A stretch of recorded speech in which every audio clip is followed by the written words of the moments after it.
ஆண்டவரும் உலக இரட்சகருமாகிய இயேசு கிறிஸ்துவின் இணையில்லா நாமத்தினாலே உங்களை வாழ்த்துகிறேன். இன்று நாம் தியானிக்கக்கூடிய தேவ வார்த்தையானது 1 யோவான் 5:11. தேவன் நமக்கு நித்திய ஜீவனை தந்தருளுகிறார்.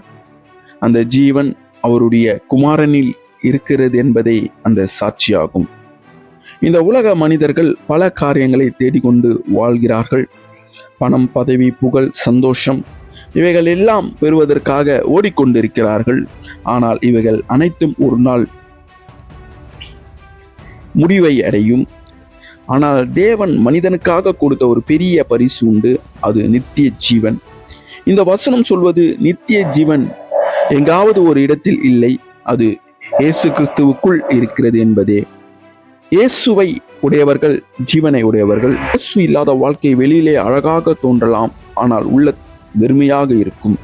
இன்று பல உயிரோடு இருந்து சமாதானம் இல்லாமல் வாழ்ந்துகிறார்கள். காரணம், அவர்கள் வாழ்க்கையில் கிறிஸ்து ஜீவன் இல்லை. ஆனால் இயேசு நம்முள் வந்தால் பயம் மாறும், பாவம் மாறும், இருள் மாறும், புதிய வாழ்க்கை ஆரம்பமாகும்.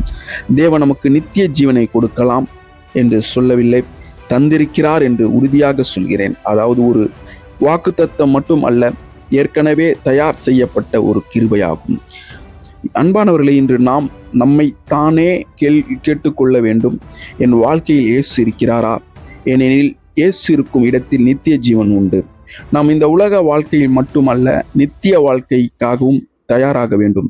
ஆகையால் இன்று இயேசுவை முழு இருதயத்தோடு ஏற்றுக்கொள்வோம்.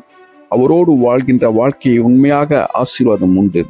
நீங்கள் ஒரு விஷயம் நித்திய ஜீவன் அளித்ததற்காக தேவனுக்கு நன்றி சொல்லி அவருடைய குமாரனின் இருதயத்தோடு நீங்கள் இந்த உலகத்தில் வாழ்வீர்கள் என்றால் உங்களுக்கான நித்திய ஜீவனை தேவன் தர வல்லவராயிருக்கிறார். கர்த்தர் தாமே உங்கள் இருதயத்தை இந்த கால வேளையிலே தொட்டு தேவனுடைய இருதயமாய், தேவன் தரும் இருதயமாய் மாற்ற அனுக்கிரகம் செய்வாராக. God bless you.